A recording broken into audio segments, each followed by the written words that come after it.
Bonsoir à tous, je suis très en retard ce soir, je le vis bien, je vous souhaite une belle année à tous, que tous vos projets se réalisent, plein d'amour, plein de santé, surtout la santé c'est important, et voilà, que tous vos projets se réalisent. Alors, je vois déjà qu'on me fait des petits coucous, j'arrive pour vous faire des petits coucous. Alors, bonsoir Guillaume. Bonsoir Magmoulin, comment allez-vous en ce début d'année? Est-ce que votre année a bien commencé? Est-ce que votre année a commencé en douceur? Je vais attendre un petit peu avant de commencer. En fait, aujourd'hui, je voulais vous proposer 2 exercices, voire 3, pour commencer l'année avec plein de joie, voilà, pour faire du bien à son cœur, parce que ça fait du bien de ressentir beaucoup de joie. Alors, je vais attendre encore un petit peu. N'hésitez pas à me marquer en commentaire comment allez-vous. Vous mettez un petit smiley, sourire. Voilà, si vous allez bien ou si c'est entre deux. J'aime bien recevoir des petits smileys. Je peux aussi recevoir des petits smileys avec des bisous cœurs. J'aime bien aussi les cœurs aussi. Voilà. N'hésitez pas à m'envoyer plein de cœurs en profusion. J'apprécierai. Alors, donc je vais commencer. Et puis après, les personnes qui vont venir, elles auront l'occasion aussi d'écouter le direct en replay. Alors, le premier exercice à faire, en fait, que je propose à mes patients et mes patientes, alors, pour les personnes qui ne me connaissent pas, parce que ça arrive d'avoir des personnes qui assistent à mes directs et qui ne me connaissent pas du tout. Donc, je m'appelle Anne Fransuré. Je suis psychologue et auteure à Nice, dans les Alpes-Maritimes. Je reçois mon cabinet en thérapie individuelle, de couple et familiale, et je propose aussi des séances en téléconsultation. Alors, par rapport justement aux mots-clés qui sont sympathiques à faire comme exercice. Ah, salut Evan, comment vas-tu? Ah, je vois tout dans les directs, je sais qui c'est qui me regarde et qui c'est qui me regarde pas. Comment vas-tu? Est-ce que tu peux mettre un petit smiley ou pas? S'il faut, tu m'enverras pas de smiley, bon, c'est pas grave. Je le vivrai bien quand même. Voilà. En tout cas, je te fais un gros bisou. Alors, je continue le direct. Donc, du coup, le premier exercice, en fait, c'est ce que je propose depuis le début de l'année à mes patients et mes patientes, c'est vous listez, vous réfléchissez bien, vous listez 5 mots-clés en lien avec ce que vous voulez vivre le plus durant l'année. 5 mots-clés. Je vais vous donner un exemple. Moi, j'ai déjà fait l'exercice en début d'année. Alors, mes mots-clés, ce sont de la légèreté, de la joie, des challenges, parce que j'adore les challenges. Et ce que j'entends par là, c'est sortir de sa zone de confort, faire des choses nouvelles. Parce que plus vous sortez de votre zone de confort, plus vous gagnez en confiance en vous. Et du coup, au début, c'est un petit peu, vous allez ressentir un petit peu des émotions désagréables, mais après, à force de vous challenger, de faire des choses nouvelles, vous allez ressentir de plus en plus d'émotions agréables. Ensuite, le 4e mot, la bienveillance. Je trouve que c'est important de nos jours d'avoir de la bienveillance. D'avoir de la bienveillance pour soi et de donner bien sûr de la bienveillance à votre environnement. Et ensuite, l'amour. Je trouve que c'est un mot important. Voilà, donc cette année, en fait, pour moi, c'est légèreté, joie, challenge, bienveillance, amour. Alors, est-ce que cet exercice, vous l'avez déjà réalisé dans les années précédentes ou pas? Et ce qui serait bien, après vous faites comme vous voulez. Moi, ce que je vais faire, en fait, je vais écrire ces mots soit sur un post-it ou soit sur les 5 mots sur un post-it ou 5 post-it avec les 5 mots. Et après, je vais les accrocher quelque part chez moi pour pas oublier, durant l'année, en fonction des aléas de la vie, de pas oublier les 5 mots, ce que je veux ressentir le plus durant l'année, pour ne pas oublier ces 5 mots. Je répète exprès. Et vous savez pourquoi je répète? Parce que plus je répète, plus il va y avoir l'ancrage dans votre cerveau. Et vous allez assimiler l'information. Donc, est-ce que cet exercice, vous l'avez déjà réalisé ou pas? Qui c'est qui peut m'écrire ou pas, si vous ne voulez pas répondre? Voilà pour le premier exercice. Ensuite, hop. Bon, j'ai reçu aucun cœur, aucun smiley. Je vis un grand moment de solitude. Mais c'est pas grave, je le vis bien. Le deuxième exercice. Alors là, le deuxième exercice, c'est à faire à la fin de chaque mois. Maintenant, moi, c'est ce que je propose, mais vous pouvez tout aussi bien, si vous avez le temps pour ça, de le faire toutes les 2 semaines. Ça prend, on va dire, 10 minutes, un quart d'heure. Voilà. Vous prenez un cahier, ce que j'appellerais le cahier de la gratitude. Et je vais parler plus doucement, comme ça, si vous voulez prendre des notes. Alors, sur le cahier de la gratitude, vous marquez dessus votre plus beau souvenir du mois. Quel est le souvenir qui vous a procuré le plus d'émotions agréables, le plus de joie, le plus d'amour, de légèreté, de rigolade, d'amusement? Quel est le plus beau souvenir du mois? Ensuite, toujours pas de smiley, c'est pas grave. Ensuite, quelle a été la plus belle émotion? Bonsoir Nadine. Alors ce soir, pour les personnes qui viennent maintenant, je propose 2 voire 3 exercices pour apporter beaucoup de joie à notre cœur en ces temps difficiles et incertains.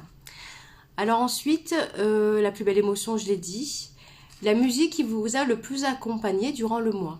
Par exemple, moi, pour les personnes qui me connaissent bien, ce que j'écoute souvent, pour l'instant je suis à Coldplay, mais avant j'étais souvent à Daft Punk. Et c'est vrai que Get Lucky de Daft Punk, c'est quelque chose qui m'a apporté pendant des mois beaucoup de joie, de bien-être. Le matin, quand je me réveille avec mon café, j'écoutais Daft Punk. Maintenant, j'écoute Coldplay. Et vous, qu'est-ce que vous écoutez comme musique? Ça, est-ce que je peux avoir cette information-là par écrit? Qu'est-ce que vous écoutez comme musique en ce moment? Est-ce que vous avez une musique, justement, qui vous inspire de la bonne humeur, de la joie en ce moment? Plein de belles choses. Alors, ensuite, j'ai noté la citation qui vous a fait le plus de bien. Que ce soit sur les réseaux sociaux ou bien, je sais pas, à la radio, dans un film. On entend souvent une phrase, c'est pas spécifiquement une citation positive comme je les appelle, ça peut être une phrase que vous allez entendre par exemple dans un film, dans une série, une phrase qui fait résonance en vous. Et vous vous dites, waouh, cette phrase, mais je veux dire, elle est trop belle cette phrase, il faut que je la retienne. Et souvent, ce qu'on fait, quand on dit il faut que je la retienne, on ne la note pas. Donc la prochaine fois que vous avez une phrase justement qui vous plaît, n'hésitez pas à la noter et à vous la relire petit à petit. Happy et Blues Brothers. Ah oui, Happy. Alors Happy. C'est vrai que moi aussi j'ai eu une période où Happy je l'écoutais. Ça m'arrive encore de temps en temps de l'écouter aussi. Mais c'est vrai que c'est une musique qui apporte beaucoup de bien-être, beaucoup de joie, de légèreté. Ça fait tellement du bien. Est-ce qu'il y a d'autres musiques justement que vous pouvez marquer un petit peu, que vous écoutez Après, ce que je fais, je ne sais pas si vous faites, vous, de temps en temps, je me replonge dans les années 80 et dans les groupes que j'écoutais quand j'étais adolescente. Alors ça aussi, ça m'apporte beaucoup de légèreté. D'ailleurs, je vais continuer à le faire cette année. Ensuite, j'ai noté, maintenant, la vie est belle, la phrase du matin. Et oui, la vie est belle. C'est, oui, effectivement, la vie est belle. C'est une belle phrase à se dire le matin. C'est vrai. Bonsoir mascotte, je te fais un petit coucou. Oui, les années 80, les années 80, je dirais pas il y a que ça de vrai, mais les années 80, c'était les années 80, voilà. Bon, on n'est pas dans le direct des années 80, mais si vous voulez, plus tard, on fera un direct sur les musiques qu'on a adorées des années 80, qu'on écoute encore. Après, le film ou la série qui vous a procuré le plus de belles émotions durant ce mois aussi, ça peut être intéressant aussi de l'écrire. Pourquoi ce film, pourquoi cette série? Pour aller plus loin, si vous prenez vraiment le temps, vous pouvez écrire au niveau de la série quel est l'épisode, quel est le passage qui vous a procuré cette belle émotion justement. C'est intéressant parce que ça vous permet justement de faire aussi ce petit travail d'introspection sur vous pour vous dire tiens, cette scène-là, elle m'a plu pour quelle raison, ça me renvoie à quoi dans mon histoire et ça peut être très positif de faire ce travail-là. Après, j'ai noté, tout à l'heure j'en parlais, la zone de confort. Maintenant, attention, voilà. Je vais redire ce que je dis de temps en temps. Je ne vous amène pas à sortir impérativement de la zone de confort. Voilà, c'est pas ce que je dis. D'être dans une zone de confort, par exemple dans son appartement, chez soi, entouré des personnes que l'on aime, ça fait du bien et c'est très positif d'être dans sa zone de confort. Voilà. Néanmoins, de temps en temps, c'est bien d'essayer de sortir de cette zone pour aller dans quelque chose de nouveau. Quelque chose qui va vous stimuler, vous motiver, où vous allez... Bonsoir Laetitia. Laetitia, sache que j'ai reçu aucun smiley de personne. Est-ce que tu peux m'envoyer un petit smiley avec un bisou cœur ou ce que tu veux? J'ai envie de recevoir un smiley. Alors, en attendant... Alors, Nadine, tu as écrit The Office, la série. Alors, je ne connais pas cette série. C'est sur Netflix. Je ris aux larmes, le monde de l'entreprise en toute sa splendeur ridicule. Bah écoute, si je peux la regarder à l'occasion cette année, je la regarderai avec plaisir. Et du coup, j'ai perdu totalement le fil de ce que je disais. Alors, qui c'est qui a suivi? Qu'est-ce que je disais juste avant? Je crois que je parlais de la série. Oui, la série que vous regardez justement durant le mois, le travail d'introspection, mais je pense que j'étais passée à autre chose. Qui c'est qui peut me dire? Sinon, moi, ça va revenir. Ensuite, j'avais noté aussi, parce que c'est quelque chose que j'ai rajouté cette année, la personne qui m'a apporté le plus de bien-être ce mois-ci. Parce que il y a, en fonction des mois, en fonction des périodes, il y a une personne qui va nous apporter beaucoup plus de joie, beaucoup plus de légèreté. Je reviens à mes mots-clés. Hein. Alors, est-ce que vous avez noté vos propres mots-clés, justement, du coup? Et c'est vrai que c'est comme j'appelle ça, un cahier de gratitude. Ça y est, ça me revient, je savais où j'en étais tout à l'heure. Du coup, c'est bien dedans, justement, de prendre conscience de la joie et du bonheur d'avoir rencontré une belle personne dans sa vie. Et du coup, pourquoi pas, toujours dans cette optique de cahier de gratitude que vous faites pour vous tous les mois, d'envoyer un message ou d'appeler la personne justement et de lui dire « Mais qu'est-ce que je suis content de t'avoir rencontré parce que tu m'apportes tellement de joie, tellement de bonheur quand je te vois que je veux dire, il n'y a pas de mots pour te dire ce que je ressens. » Et là, tu vois, Laetitia, je sais que tu m'écoutes, c'est à toi que je m'adresse. Voilà, donc du coup, après, la zone de confort. Voilà, je vous disais que voilà, c'est bien d'être dans sa zone de confort. Néanmoins, de temps en temps, c'est bien de se challenger et de sortir de sa zone de confort et d'aller justement voir un petit peu ce qui se passe dans l'environnement, des choses que vous n'avez jamais réalisées. Pourquoi pas vous faire une liste en fait de choses en 2022 que vous avez envie de faire, que vous n'avez pas fait dans les années précédentes parce que vous vous sentez pas prêt ou prête.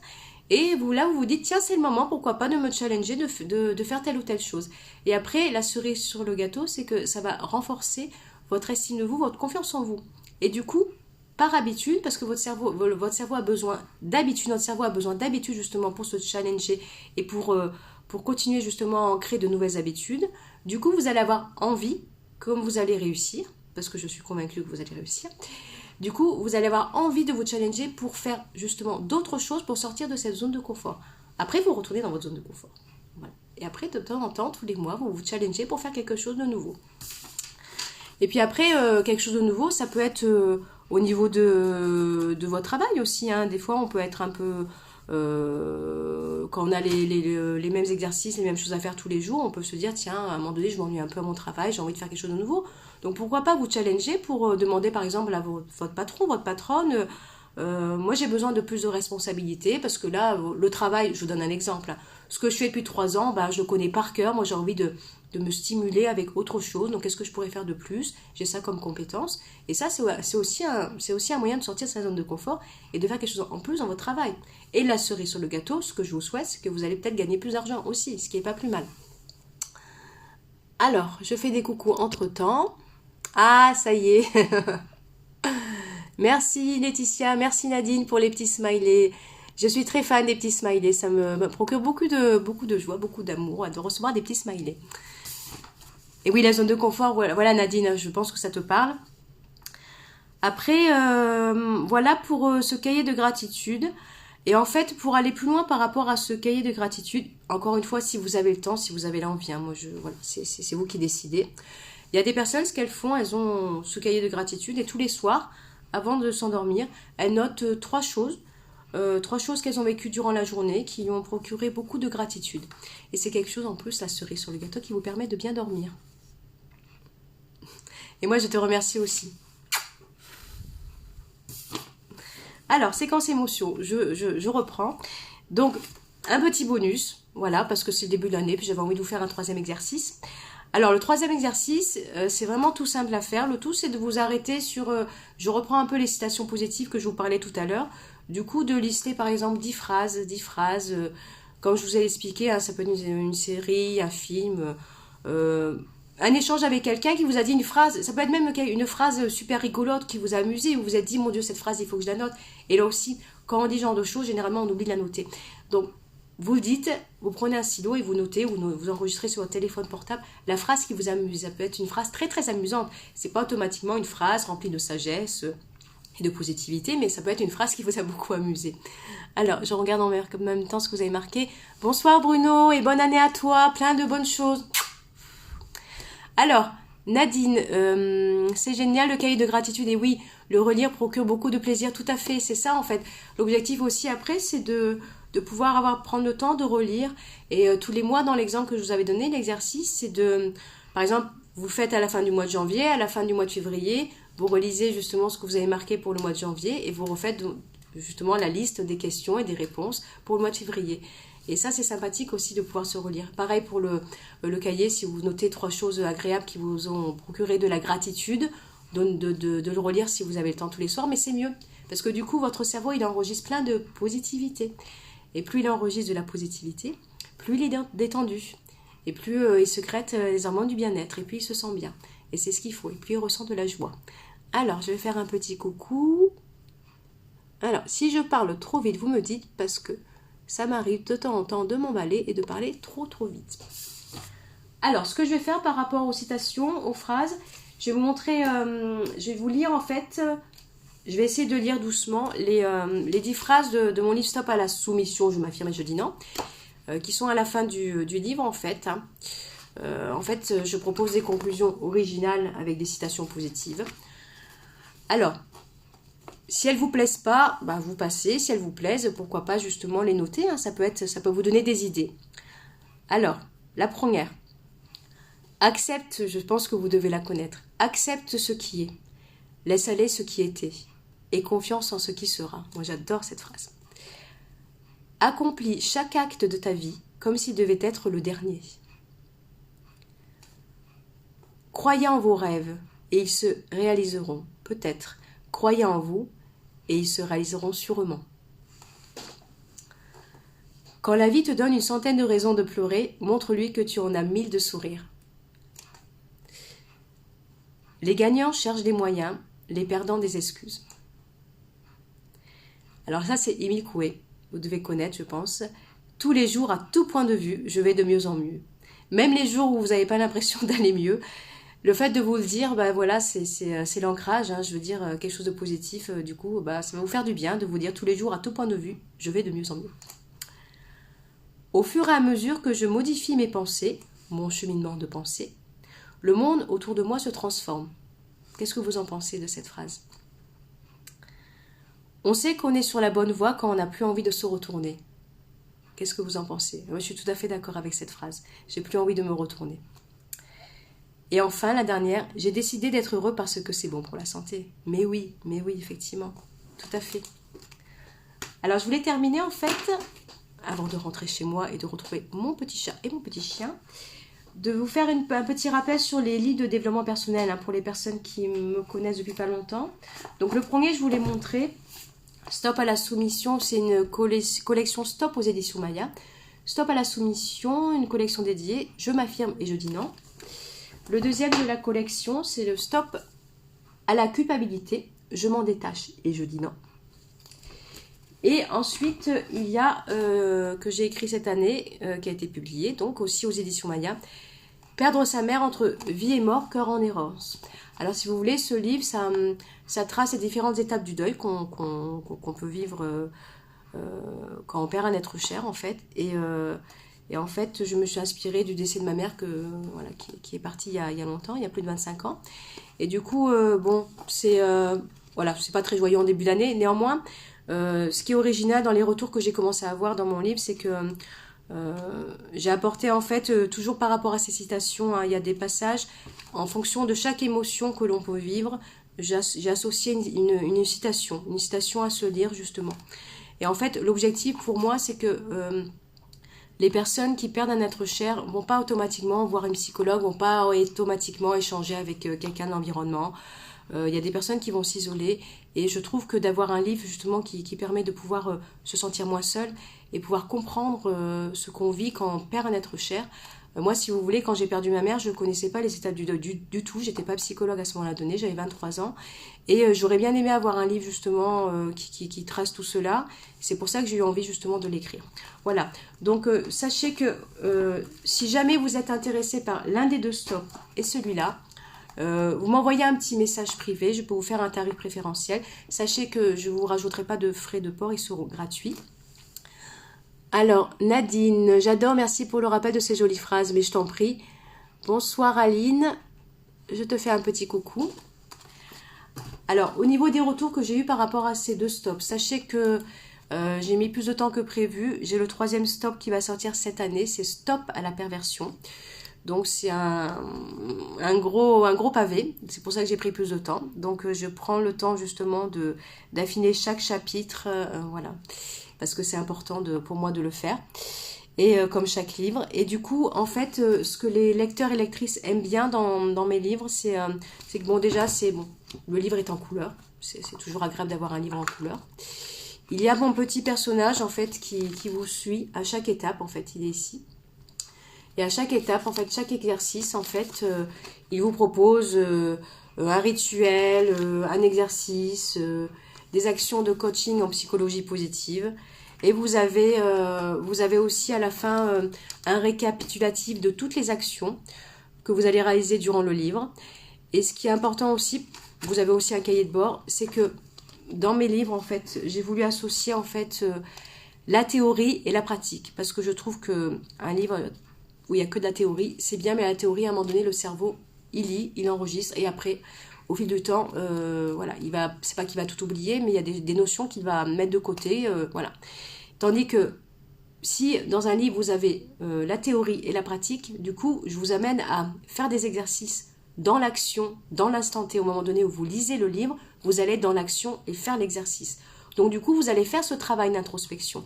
Parce qu'il y a des personnes qui ne se sentent pas d'aller voir un psychologue pour différentes raisons, ou d'autres thérapeutes, ou que peut-être parce qu'ils n'ont pas les moyens aussi. Donc tant qu'à faire, avoir un livre justement qui vous amène justement à faire ce travail d'introspection, c'est déjà un plus. Après, si vraiment vous voyez qu'il y a des éléments à travailler, à creuser avec une psychologue, n'hésitez pas à prendre rendez-vous quand vous pourrez. Mais ça peut être un bon moyen justement de vous connaître davantage, parce que c'est important de se connaître davantage. Voilà pour le petit rappel par rapport au livre. Alors, je fais de nouveau un petit coucou. Je vous souhaite une bonne soirée et je vous souhaite aussi un bon week-end, hein, parce que demain c'est samedi. Je ne sais pas s'il y en a qui travaillent. Moi, demain, je travaille encore. Et après, j'ai 2 jours de repos. Donc, je ne sais pas si vous travaillez. En tout cas, bon week-end pour ceux qui ne travaillent pas. Et prenez soin de vous. Et je vous dis à bientôt pour un nouveau direct. Ciao, ciao!